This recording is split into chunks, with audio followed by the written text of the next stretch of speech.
성령의 역사는 사람은 아무리 발달해도 시공간의 제약을 받지만 성령님은 수십만, 수백만, 수천만의 각 사람 가운데 지금도 동일하게 임재하시고 역사할 줄 믿습니다. 어디 나타날지 몰라요. 그렇게 정신 바짝 차리고 예배 잘 드리시길 바랍니다. 지난 주일에는 이 언약궤의 이동 경로를 통해서 축복의 비결에 대해서 말씀을 드렸습니다. 언약궤가 블레셋의 땅에 7개월 동안 머무르는 동안에 그곳에는 하나님의 진노가 나타났다. 그리고 그 언약궤가 이제 아비나답의 집으로 가서 사실은 99년 6개월을 머물렀거든요. 그런데 그 동안에는 아무 기록이 없어요. 한마디로 하나님이 이제 침묵하셨다라고 말씀을 드렸고, 근데 오벳에돔의 집으로 가서 3개월밖에 안 됐는데 그 하나님의 오벳에돔의 온 집에 복을 주셨다라고 말씀을 드렸죠. 그 이유도 말씀을 드렸습니다. 오벳에돔이 하나님을 사모하고 사랑했기 때문이다라고 말씀을 드렸습니다. 언약궤는 바로 하나님의 말씀을 상징한다라고 말씀을 드렸죠. 성경책을 가지고 있다고 복이 아니라 이렇게 하나님의 말씀을 누가 더 사모하고 또 사랑하고 귀하게 여기는가에 따라서 하나님을 사랑하는 자가 하나님의 사랑을 입는다고 분명히 말씀하셨기 때문에 하나님을 사랑하는 자에게 하나님은 사랑의 은혜를 또 함께 하시는 은혜를 주신다라고 말씀을 드렸습니다. 오늘 잠언서 6장 10절 말씀에 보니까 이제 가드 사람 오벳에돔의 집으로 이제 메어갔다, 그렇게 말씀을 하고 있는데, 거기에 보면 이제 메어갔다라고 하는 게 기울어졌다. 그래서 하나님의 그 임재, 하나님이 그 오벳에돔의 집으로 찾아간 것과 같다, 이렇게 말씀을 드렸어요. 왜 그렇다고 말씀했습니까? 바로 하나님을 정말로 사랑하는 그런 오벳에돔이었기 때문에 그렇다. 이스라엘은 이제 BC 1102년에 아벡 전투에서 요 언약궤를 뺏겨 버리죠. 다시금 나중에 다윗이 찾아올 때까지는 100년 4개월이 걸려요. 굉장히 오랜 시간이죠.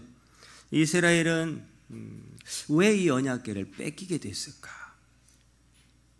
답은 나왔죠.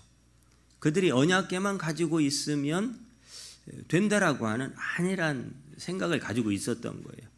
그 언약궤에 대해서 또 다른 어떤 관심, 어떤 사모함, 궁금증, 사랑함, 이런 것들이 전혀 없는 거지. 한마디로 그냥 막연하게 언약궤만 우리가 갖고 있으면 안전할 거야, 우리는 복을 받을 거야, 우리는 형통할 거야 라고 하는 막연한 기대를 가지고 있었던 거죠. 여러분, 신앙생활은 막연한 기대가 아니에요. 지금도 하나님은 살아 계십니다. 살아 역사하세요. 막연하지 않다 이 말이에요. 막연한 기대는 결국은 이것도 아니고 저것도 아닌 마음이잖아요. 그죠? 하나님을 알지 못하는 그냥 그런 마음이잖아요. 그러니까 결국은 언약궤를 빼앗기고 말았다라고 하는, 그런 사람에게는 더 이상 말씀이 있을 이유가 없는 거예요.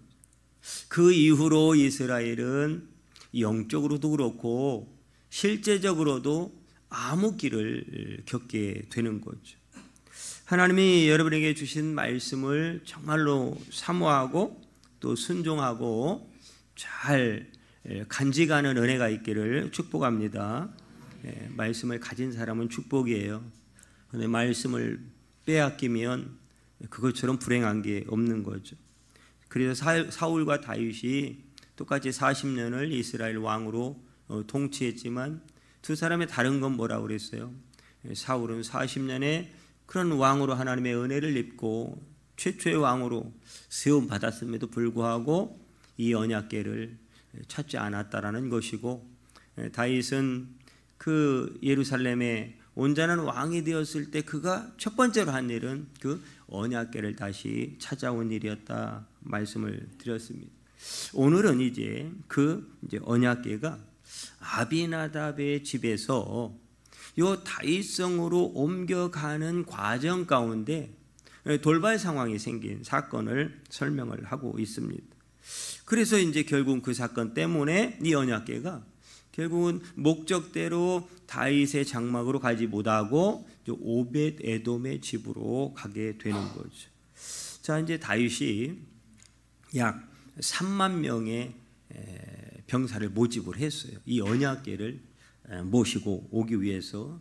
하나님의 궤를 옮기는데 다윗은 나름대로 굉장한 열성과 열정과 정말로 귀한 마음과 이런 마음으로 아마 다윗도 준비를 한 것 같아요. 그런데 이제 아비나답의 집에는 그의 아들들이 있었어요. 우사와 아효라고 하는 그 두 아들이 있는데 이 아들들이 이 다윗이 언약궤를 운반한다고 하니까 얼마나 잘 준비를 했겠어요. 또 왕의 명령인데 나름대로 이렇게 언약궤를 운반하는데 이 나곤의 오늘 말씀해 보니까 타작마당에 이르렀을 때 갑자기 이제 소가 뛰어버린 거지. 그러니까 돌발 상황이 생긴 거예요. 그러니까 이 우사가 떨어지려고 하는 이 언약궤를 손으로 잡다가 하나님은 거기에 진노하사 결국은 우사가 그 자리에서 하나님의 치심으로 그랬거든요. 즉사하고 말은 그 사건이 벌어지고 말한 거죠. 여러분, 언약궤를 옮기던 사람들도 뿐만이 아니라 그 모든 것의 계획자 다윗도 충격을 받았어요. 충격. 그 언약궤 떨어지는 언약궤 잡다가 우사가 죽는 모습을 보면서 충격을 받았어요. 그래서 결국은 언약궤를 다윗성으로 옮기지 못하고 오벳 에돔의 집으로 가게 된 그런 경위가 설명이 되고 있습니다. 그렇다면 오늘 우리가 깨달아야 될 것은 왜 하나님이 이 우사를 치셨을까라고 하는 것. 무슨 이유 때문에 우사를 하나님이 죽이셨을까?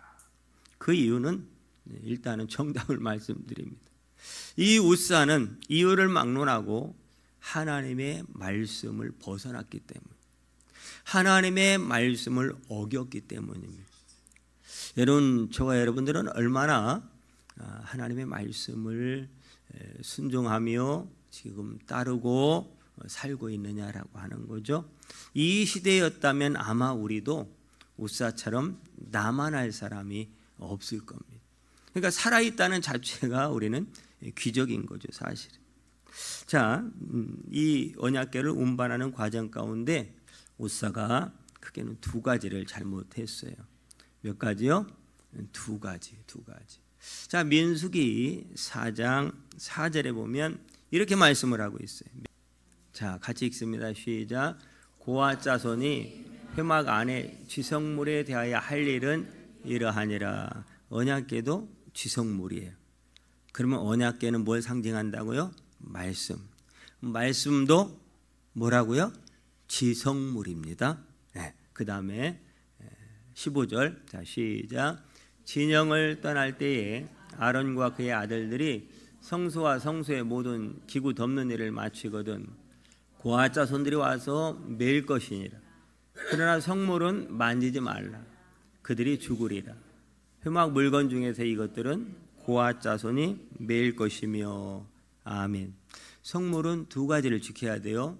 하나는 어깨에 매야 되고 또 손으로 만지면 안 됩니다. 그런데 이 두 가지를 어겼기 때문에 우사가 죽은 거예요.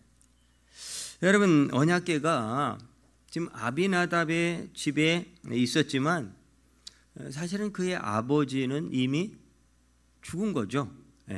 벌써 99년 6개월이 지나가 버렸으니까 그의 아버지는 죽고, 그러나 이제 그 광경을 같이 보고 있던 이 우사와 아효가 뭐 아버지의 집에서 아버지가 하는 모습을 봤으니까 나름대로 얼마나 잘 준비를 했겠느냐라고 하는 것. 새수레? 여러분, 여기에 보면 새수레에 실었다라고 했거든요. 여러분, 새수레를 만들 만큼 그들은 굉장한 그래도 영적인 어떻게 보면 지각을 가지고 있었던 거예요. 아하, 이 지금 왕의 명령이기도 하지만 이걸 얼마나 말 그대로 소중히 여겼으면 그것을 헌수레도 아니고 새 수레를 만들어서 옮기려고 결정을 하고 준비했겠느냐라고 하는 거예요. 우리가 볼 때는 굉장한 세심한 준비입니다. 열정도 있고 정성도 있고 마음도 뭔가 좀 준비된 마음이 있고 그런 거예요. 나름대로는 뭐 했다? 이것을 나름대로는 최선을 다했다. 이렇게 말하는 거예요. 그리고 여러분, 그들은 여러모로 이 언약궤가 어떤 의미인지도 알고 있었을 거예요. 그런데 우리가 알아야 할 것은 그럼에도 불구하고 웃사는 죽었다라고 하는 거예요. 그냥 죽은 게 아니고 하나님이 치셨으므로 웃사가 죽었다. 아무리 여러분 우리가 최선을 다하고 열심을 내고 잘 준비했더라도 여러분 땀 흘리며 애쓴다 할지라도 하나님의 방법이 아니라면 하나님과 상관이 없다 이 말이에요. 하나님이 안 받으신다 이 말이에요. 하나님의 진노가 있다 이 말이에요. 그러니 여러분 우리는 과연 지금 하나님의 방식대로 신앙생활하고 있느냐 이 말이에요. 내가 하는 그 일이 열심을 일단 떠나서 여러분이 다 열심히 하는 분들이죠. 열정적으로 섬기는 분들이죠. 열정적으로 힘을 쏟으며 땀을 흘리며 애쓰는 분들이죠. 그것을 지금 잘못했다 얘기하는 게 아니에요. 여러분 중요한 것은 하나님의 방식대로 하나님이 원하는 방법대로가 더 중요하다 이 말이에요. 그러므로 우리가 웃사를 통해서 깨달아야 될 것은 바로 하나님의 방법대로 하지 않는 것은 큰 문제라는 것을 말씀하고 있습니다. 여러분 예수님도 십자가에 죽으시는 방법이 여러분 아버지의 방법이었기 때문에 하나님 아버지의 유일하게 정해놓은 방법이었기 때문에 아들 예수님조차도 어떻게 할 수가 없는 거예요. 아버지 이렇게 하면 안 될까요? 안 돼. 아버지 저렇게 하면 안 될까요? 안 돼. 여러분 이건 하나님이 정해놓은 방법이기 때문에 예수님조차도 그 방법을 따를 수밖에 없었다 이 말. 다른 방법으로는 안 된다라는 것이 예수님의 십자가 죽으심을 통한 우리의 구원의 은혜 역사다라고 하는 거예요. 그러므로 여러분 과연 우리는 그러면 하나님의 방법이 뭡니까라고 우리가 얼마나 하나님 앞에 묻고 살아가고 있느냐 이 말이에요. 그리고 하나님의 방식대로 살아가려고 얼마나 몸부림치고 있느냐라고 하는 거죠. 우리가 최선을 다하고 열심을 다하는 것은 중요하지만 아무리 최선을 다해서 헌신을 하고 예배를 드려도 그것이 하나님의 방법이 아니라면 하나님께서 하나님과 상관이 없다라고 말씀하시는 음성이 들려야 되는 것이고 하나님이 밟지 않으신다는 사실도 우리는 깨달아야 할 줄 믿으시기를 바랍니다. 이 레위기서에는 우리가 하나님 앞에 제사를 드릴 때 구약시대에 제사를 드릴 때 제사 드리는 방법에 대해서 5가지로 설명을 하고 있어요. 레위기를 열자마자 복잡해요. 소제, 번제, 화목제, 속건제, 속제제에 5가지 제사 방법을 설명을 하고 있는데 이제 레위기 1장 2절부터 9절까지는 사실은 크게는 8가지 방법, 작게는 5가지 또 이렇게 여러 가지 방법을 또 가미해서 설명을 하고 있습니다. 자, 문제는 이제 첫 번째로 가장 중요한 게 뭐냐면 이 제물로 드릴 이 제물을 잘 준비를 해야 되는 거예요. 여러분 식사를 준비할 때 또 밥을 잘 해야 되고 또 음식도 잘 해야 점심에 여러분이 맛있게 식사를 하잖아요. 더군다나 우리의 죄를 용서받는 이 번제, 소제, 그 다음에 화목제, 속제제, 속건제 이 중에서 딱 하나만 드려야 되는 제사가 있다면 그렇게 말씀하신다면 어떤 제사를 드려야 할까요? 여러분 속죄제를 드려야 돼요. 왜요? 우리의 죄를 용서받는 방법이 그 한 가지밖에 없기 때문에 그렇습니다. 우리의 죄 문제가 해결되지 않고는 다른 건 다 소용이 없어요. 죄 문제가 해결되지 않고는. 자, 그런데 이 번제, 소제, 화목제, 속건제, 속죄제 어떤 제사이든지 간에 중요한 건 뭐냐면 제물에 흠이 없어야 된다라는 거예요. 뭐가 없다고요? 흠이 없어야 돼요. 제물에 흠이 없어야 돼요. 그 이유는 그래야 흠 없음이 나에게 와가지고 내 죄가 사함을 받기 때문에 그렇습니다. 자, 하나님께 드리는 제물은 그리고 반드시 흠이 없는 제물이어야 하고 또 한 가지는 내가 키운 짐승이어야 합니다. 내 것이어야 돼. 그러니까 돈 주고 사면 된다 안 된다? 안 돼요. 뭐 길 가다가 뭐 갑자기 어떤 수확물이 있어서 아니면 뭐 어디서 그냥 하나를 주워 가지고 와 대박 이거 하나님께 드려야지. 그래도 안 된다 이 말. 마음은 기특할지 몰라요. 마음은 참 이쁜 마음일지 몰라요. 그러나 그렇게 드리면 안 된다라고 하는 거예요.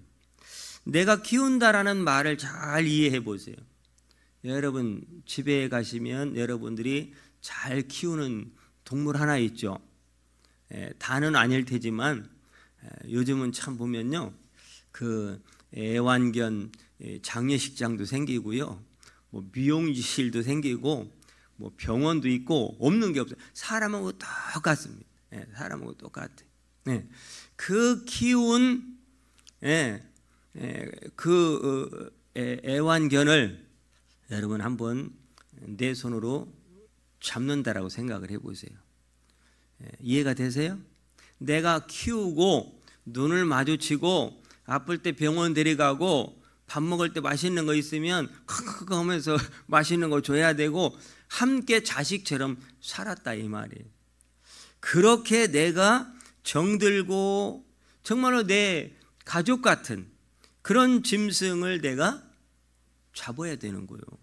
이게 바로 흠 없는 다음에 내가 키운 짐승을 잡아야 된다라고 하는 거예요. 여러분 이거 결코 여기까지도 쉽지가 않은 거예요. 흠 없는 제물도 쉬운 게 아니고 또 내가 키운 짐승 중에서 드려야 되는 것도 쉬운 게 아니에요. 그 다음은 그러면 일단 거기까지도 오케이 했다고 하더라도 그 다음은요, 제물로 드리기 위해서는 그 장소로 제물을 드리는 성막으로 그 성전이 있는 곳으로 끌고 가야 돼요. 데리고 가야 돼. 그러면 여러분 성막이 이 구약의 이 말씀이 기록될 시대의 그 배경에는 여러분 길갈에 있다가 출애굽에서 가나안 땅에 들어가서 성막이 길갈에 안치됩니다. 길갈에 있다 나중에는 실로로 올라가요. 실로에서 성막과 안에 있는 내용물이 흩어져 버립니다. 그래서 언약궤는 따로 가고 성막은 그것을 모세의 장막이다 이렇게 말을 해요. 그러면 그 길갈에서 실로까지 실로에 그 성막이 있으니까 그러면 거기까지 제물을 흠 없이 내가 키운 짐승을 데리고 가야 돼. 여러분 가까이 있는 다른 지파들이야 큰 문제가 안 돼요. 그런데 이제 므낫세 반집 하나, 르우벤 집 하나, 갓 집 하나, 요 두 지파 반은 이 요단강 건너편에 있거든요. 요단강 건너편에서 말 그대로 이걸 건너야 이제 가나안 땅이라고 하는데 그걸 동편, 서편으로 나누는 거예요. 그래서 그 강 건너에 있는 갓 지파, 르우벤 지파, 므낫세 반 지파는 어떻게 할 거냐 이 말이에요. 굉장히 먼 거리예요. 그러면 강을 건너와야 돼요. 여러분 그냥 길을 가는 것도 가다가 병들기도 하고 뭔가 돌에 채여서 상하기도 하고 하는데 그 강바닥을 건너온다? 아니 미끄러져 가지고 발톱이라도 깨진다든가 미끄러져 넘어져서 다리라도 부러지면 안 되는 거예요. 쉽게 말해요. 이게 여러분 보통 이게 제사를 드린다는 게 하나님 앞에 내 죄를 용서받는다는 게 결코 쉬운 게 아니다 이 말이에요. 시간도 오래 걸리고 오다가 재물이 흠이 생길 수도 있고, 요단강 건너다가 미끄러져 자빠져서 피나고 상할 수도 있고, 병들 수도 있고, 다리 부러질 수도 있고, 체할 수도 있고. 여러분, 우리가 재물로 드릴 수가 있다라고 하는 기준은요, 이건 굉장히 강력해서 우리가 쉽게 드릴 수가 없는 거다 이 말이에요. 흠 없는 재물로 하나님 앞에 드린다라는 것은, 이것은 단순히 짐승 하나 잡아서 드리면 내 죄가 용서받네, 이렇게 단순한 문제가 아니다 이 말. 여러분, 교회 오는 게 쉬워요, 어려워요? 솔직히 여러분, 그냥 매주 안 빠지고 오시는 분들 그냥 당연하게 왔네라고 말할지 모르지만, 여러분 다 그 어려운 사연들이 있어요. 그럼에도 불구하고 다 그 장애물들을 뒤로 하고 장애물을 해치고 이곳까지 오셔서 예배를 드리는 여러분, 하나님이 축복하실 줄 믿습니다. 하나님이 귀하게 받으실 줄 믿습니다.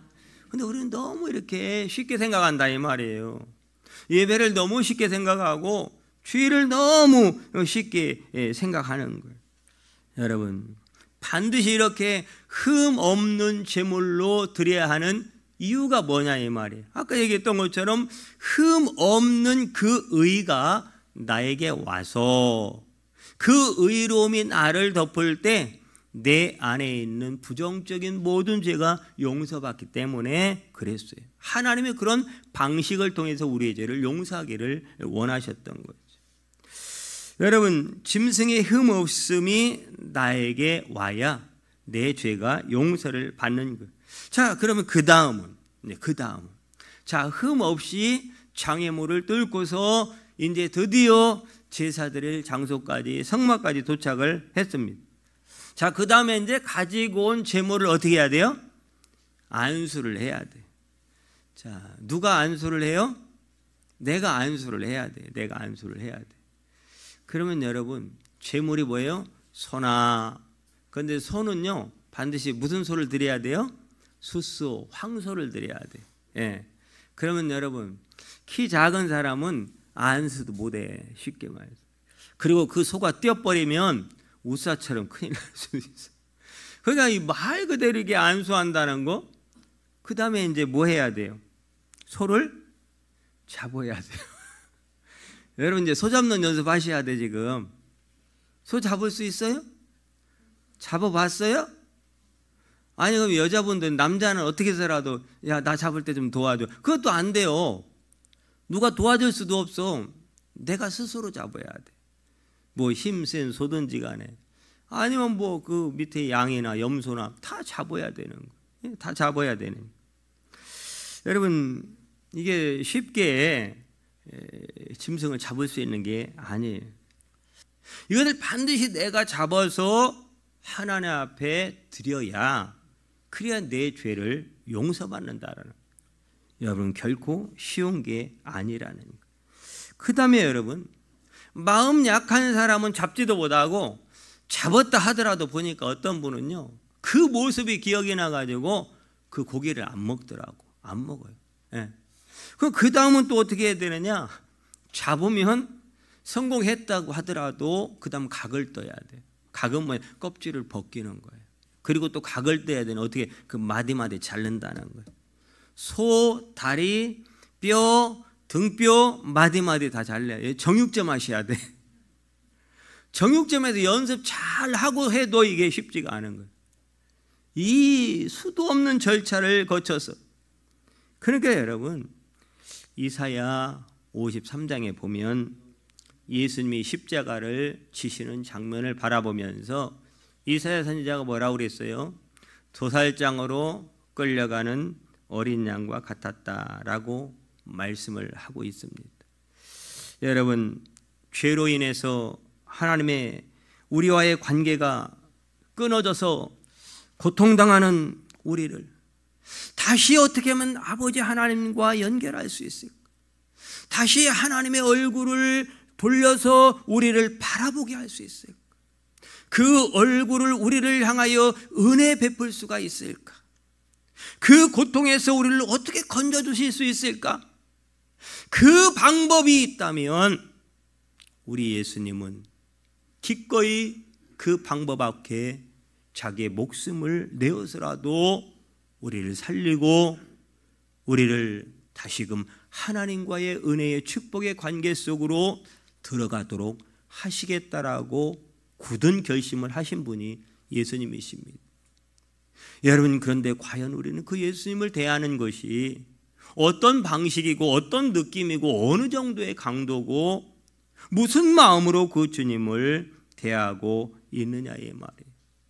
우리를 살리려고 하는, 우리를 다시금 하나님과의 관계를 회복하는 이 일에 얼마나 간절함을 가지고 계셨기에 마치 도살장으로 끌려가는 어린 양과 같았다. 그럼에도 불구하고 그분은 순종하셔서 유일한 한 가지 아버지의 방법, 그 방법대로 돌아가심으로 우리의 그 지옥 갈 수밖에 없는, 저주받을 수밖에 없는 그 죄 문제를 해결하시고 우리를 구원하사 영생의 선물을 주셨다라고 하는 거예요. 그 은혜를 저와 여러분들이 받고 살아가고 있는 겁니다. 여러분, 요세푸스의 기록에 의하면 바로 이 제사를 드리는, 짐승을 제물로 드리는 이 시간이요, 약 2시간에서 5시간 정도 걸린다고 그래요. 데리고 와서 잡기 시작하는 순간부터 하나님 앞에 제사로 드려지는 시간이 2시간에서 많게는 5시간 정도가 걸렸다고 기록을 하고 있습니다. 여러분, 짐승을 잡을 때 온몸은 다 뭐예요? 피투성이죠. 힘은 다 빠지고 어떤 사람은 여기저기 그 짐승하고 부딪혀가지고 상처 나기도 하고, 짐승은 피 흘리고 있지, 옷은 피투성이지, 그 짐승은 죽지도 않고 여기 뛰고 저기 뛰고 날뛰고 있지, 난리 법석입니다.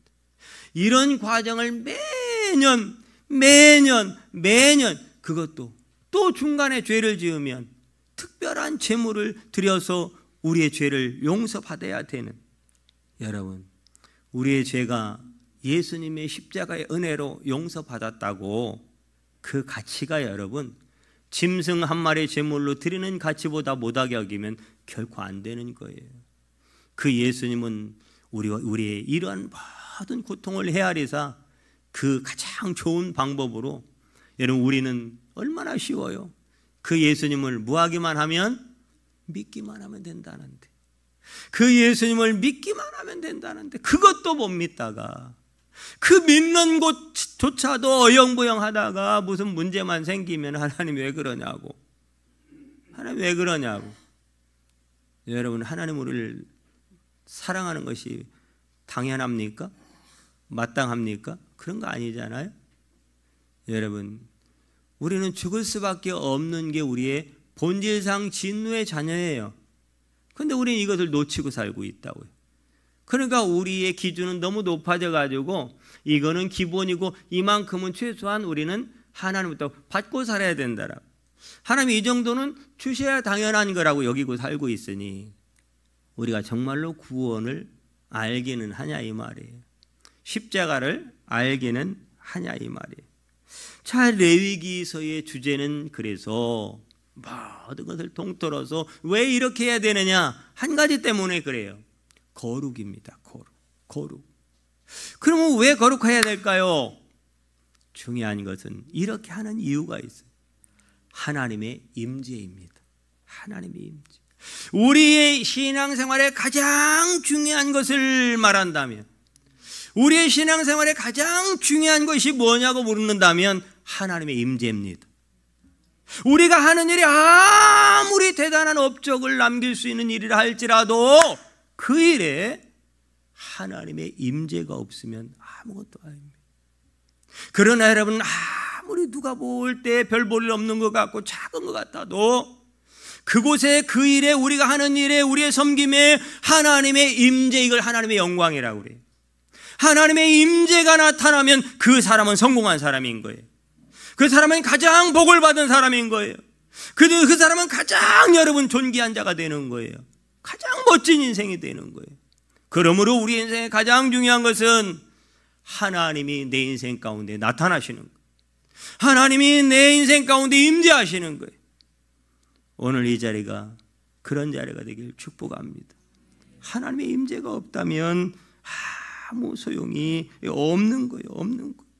그래서 레위기 1장부터 10장까지는 어떻게 제사를 드려서 하나님 앞에 나가야 되는지 그 방법에 대해 설명을 하고 있고요.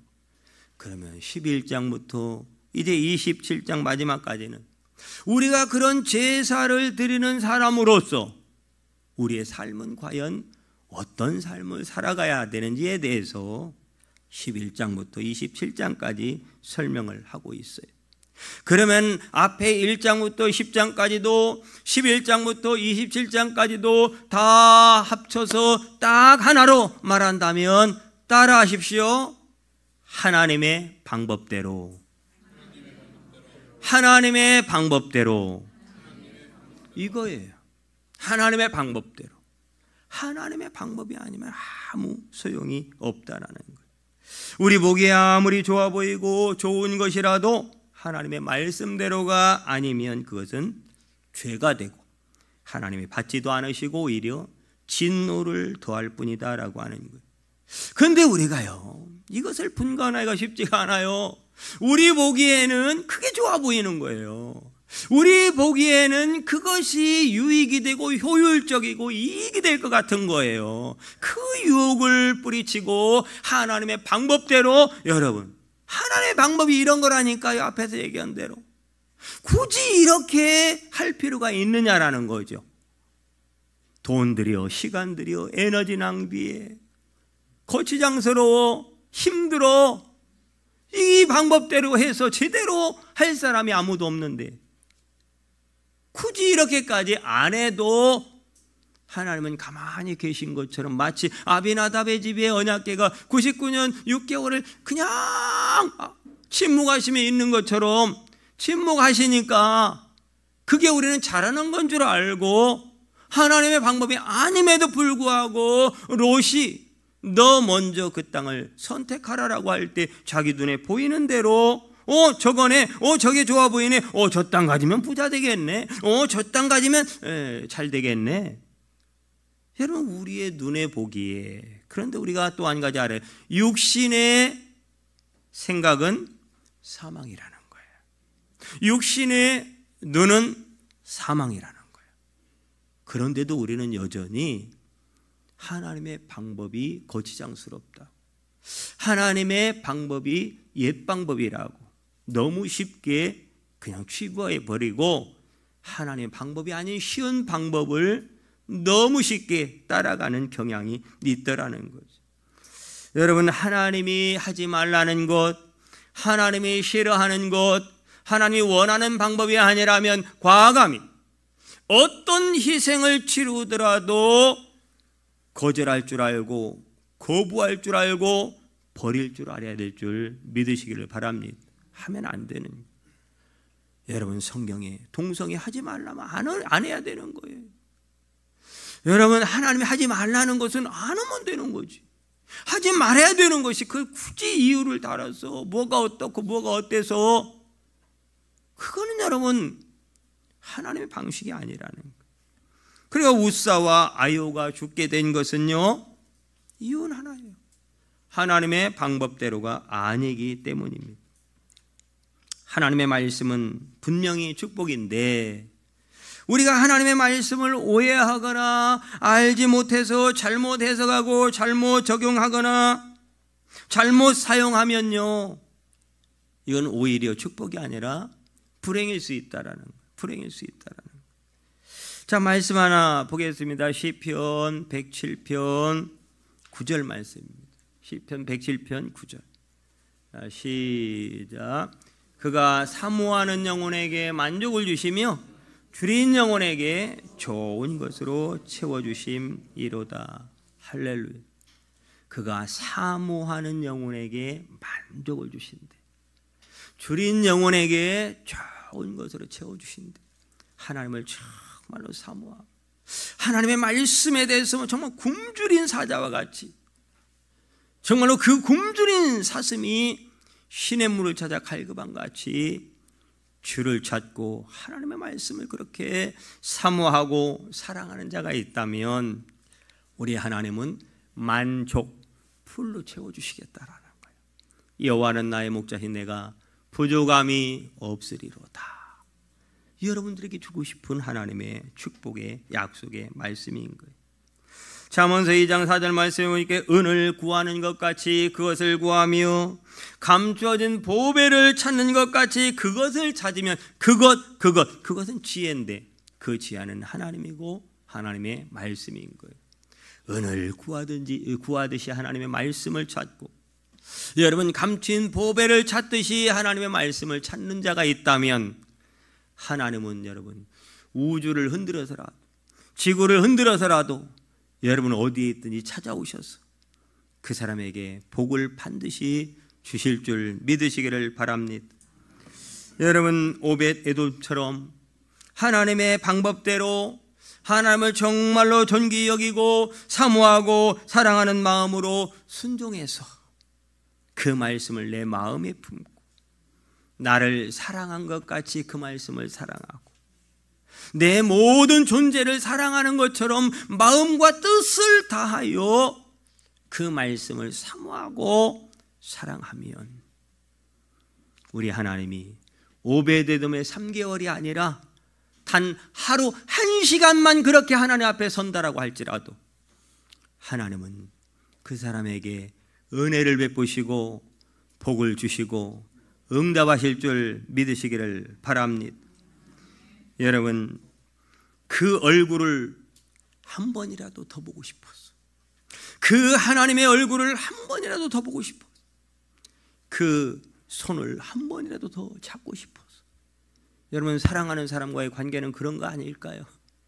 한 번이라도 더 보고 싶어서, 한 번이라도 더 손잡고 싶어서, 한 번이라도 더 만나고 싶어서.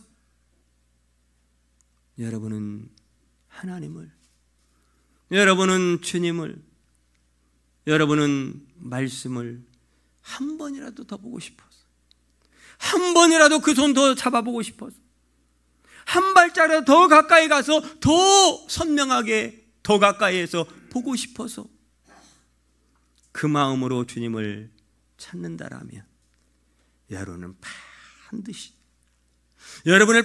반드시 오벳 에돔보다도 10배, 100배, 1000배 더한 복으로 여러분에게 부어주실 줄 믿으시기를 바랍니다. 12월 한 달도 여러분 모두가 한 사람도 빠지지 않고 이 복을 받고 누리는 주인공들 다 되시기를 축복합니다. 옆에 계시면 인사만 합니다. 그 복 반드시 받으세요.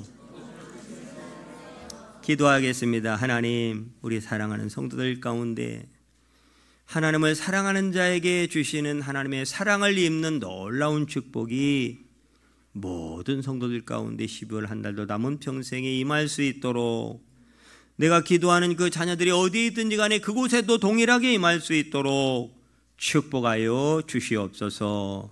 예수님의 이름으로 기도합니다. 아멘.